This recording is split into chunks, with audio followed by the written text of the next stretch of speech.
ओम कृष्णाय वासुदेवाय हरे परमात्मने प्रणत क्लेश नाशाय गोविंदाय नमो नमः। जय श्री कृष्णा, राधे राधे। आज का दिन आप सभी के लिए सुखदायी हो, मंगलमयी हो। भगवान पुरुषोत्तम की कृपा आप सभी पर सदा सर्वदा बनी रहे। आज के वीडियो में आप रसपान करेंगे अधिक मास महात्म्य के 11वें अध्याय की कथा का।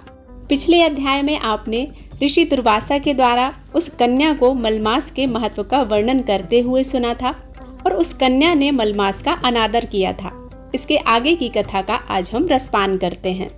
नारद जी कहते हैं, सब मुनियों को भी जो दुष्कर कर्म है, ऐसा बड़ा भारी तप जो इस कुमारी ने किया है, वह हे महामुने आप हमसे कहिए। तब श्री नारायण बोले, अनंतर ऋषि कन्या ने भगवान शिव शांत पंचमुख सनातन महादेव को चिंतन करके परम दारुण तप आरंभ किया। सर्पों का आभूषण पहने, देव नंदी भृंगी आदि गणों से सेवित, 24 तत्वों तथा तीनों गुणों से युक्त, अष्ट सिद्धियों तथा प्रकृति और पुरुष से युक्त, चंद्रमा अर्ध चंद्रमा से सुशोभित मस्तक वाले, जटाजूट से विराजित भगवान के प्रीत्यर्थ उस बालिका ने परम तप आरंभ किया। ग्रीष्म ऋतु के सूर्य होने पर पंचाग्नि के बीच में बैठकर, हेमंत तथा शिशिर ऋतुओं में ठंडे जल में बैठकर, खुले हुए मुख वाली जल में खिले हुए कमल की तरह शोभित होने लगी। सिर के नीचे फैली हुई काली और नीली अलकों से ढकी हुई वह जल में ऐसी मालूम होने लगी जैसे कीचड़ की लता सेवारों के समूह से घिरी हुई हो। शीत के कारण नासिका से निकली हुई शोभित धूम्र राशि उस तरह दिखाई देने लगी जैसे कमल के मकरंद पार करके भ्रमरपंती जा रही हो। वर्षा काल में आसन से युक्त चौतरे पर बिना छाया के सोती थी और वह सुंदर अंगों वाली प्रायः सायं धूमपान करके रहती थी। उस कन्या के इस प्रकार के कठिन तप को सुनकर इंद्र बड़ी चिंता को प्राप्त हुए। सभी देवताओं के द्वारा श्रापित और ऋषियों के द्वारा छोड़ी गई उस ऋषि कन्या के तप में लगे रहने पर हे नृपनंदन, हे क्षत्रिय भूषण, 9000 वर्ष व्यतीत हो गए। उस बालिका के तप से भगवान शंकर ने प्रसन्न होकर उसे अपना इंद्रियातीत रूप स्वरूप दिखाया। भगवान शंकर को देखकर देह में जैसे प्राण आ जाए वैसे ही सहसा खड़ी हो गई और तप से दुर्बल होने पर भी वह बालिका उस समय हष्ट पुष्ट हो गई। बहुत वायु और घाम के क्लेश पाई हुई वह शंकर को बहुत अच्छी लगी और उस कन्या ने झुककर पार्वती पति शंकर को प्रणाम किया।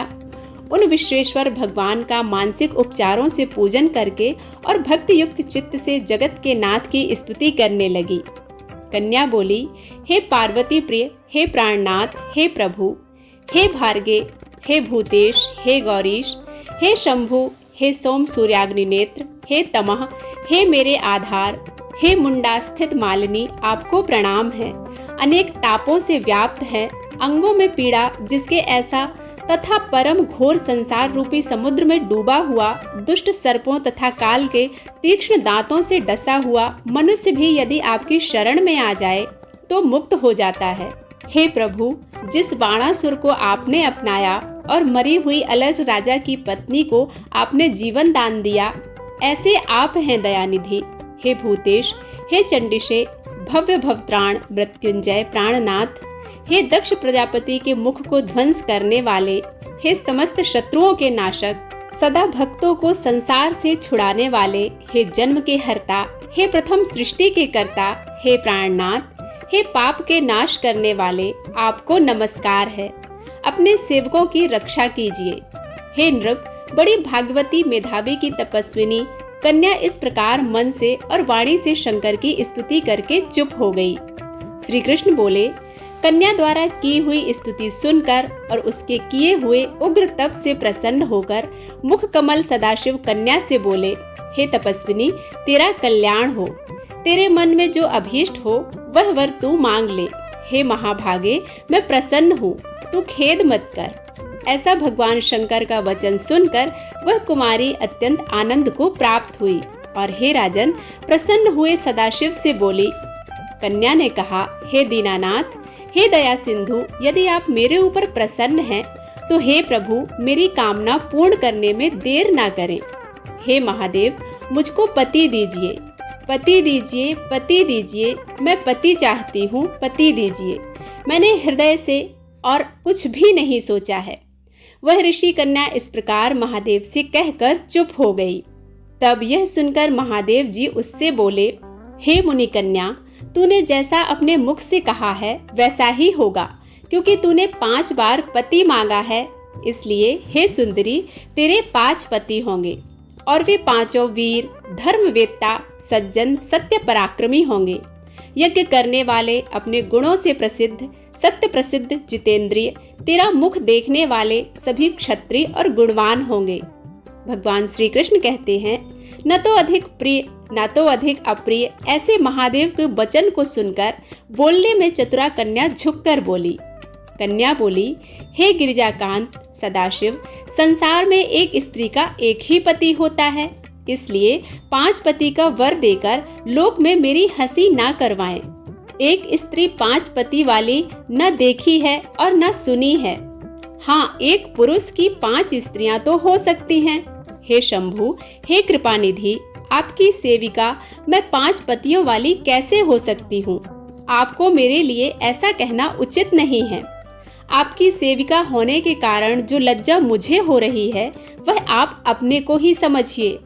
कन्या का यह वचन सुनकर शंकर जी पुनः बोले, हे भीरू, इस जन्म में तुझे पति सुख नहीं मिलेगा। दूसरे जन्म में जब तू तपोबल से बिना योनि के उत्पन्न होगी तब पति सुख को भोग कर अनंतर परम पद को प्राप्त होगी, क्योंकि मेरी प्रिय मूर्ति दुर्वासा का तूने पहले ही अपमान किया है।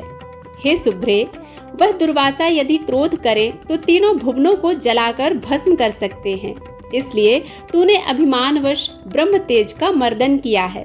जिस अधिमास को भगवान कृष्ण ने अपना ऐश्वर्य दे दिया, उस भगवान के प्रिय पुरुषोत्तम मास का व्रत तूने क्यों नहीं किया? मैं ब्रह्मा आदि से लेकर सब देवता, नारद आदि से लेकर सब तपस्वी जिसकी सदा आज्ञा मानते चले आए हैं, हे बालिके, उसकी आज्ञा का कौन उल्लंघन कर सकता है? लोक पूजित पुरुषोत्तम मास की दुर्वासा की आज्ञा से तूने पूजा नहीं की। हे मूर्ख द्विजात्मने, इसीलिए तेरे 5 पति होंगे। हे बालिका, पुरुषोत्तम के अनादर करने से अब अन्यथा नहीं हो सकता है। जो उस पुरुषोत्तम की निंदा करता है वह रौरव नरक का भागी होता है। पुरुषोत्तम का अपमान करने वाले को विपरीत ही फल प्राप्त होते हैं। यह बात कभी अन्यथा नहीं हो सकती है। पुरुषोत्तम के जो भक्त हैं वे पुत्र पौत्र और धन वाले होते हैं और वे इस लोक को तथा परलोक की सिद्धि को प्राप्त हुए हैं, प्राप्त होते हैं और सदा सर्वदा रहेंगे। और हम सब देवता लोग भी पुरुषोत्तम मास की ही सेवा करने में लगे रहते हैं। जिस पुरुषोत्तम मास में व्रतादि से पुरुषोत्तम शीघ्र ही प्रसन्न होते हैं, उस सेवा करने योग्य मास को हे सुभंगे हम लोग कैसे न भजे?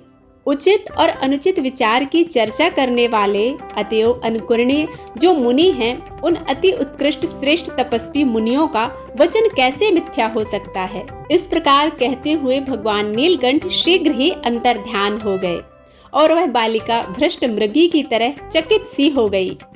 श्री सूत जी महाराज कहते हैं, हे मुनीश, रेखा सदृश चंद्रमा से युक्त मस्तक वाले सदाशिव जब उत्तर दिशा के प्रति चले गए, तब वृत्तासुर को मारकर जैसे इंद्र को चिंता हुई थी, उसी प्रकार मुनिराज की कन्या को चिंता बाधा सताने लगी। इसके आगे की कथा सुनने के लिए आप हमारे साथ जुड़े रहें। उम्मीद है कि यह वीडियो आप सभी को पसंद आया होगा। यदि पसंद आता है तो लाइक जरूर कीजिएगा। चैनल पर पहली बार आए हैं तो इसे सब्सक्राइब करना बिल्कुल मत भूलिएगा। बेल आइकन प्रेस करें ताकि आपके पास रोज नए वीडियोस पहुंच सके। मिलती हूँ एक नई कथा के साथ। तब तक के लिए जय श्री कृष्णा। राधे राधे।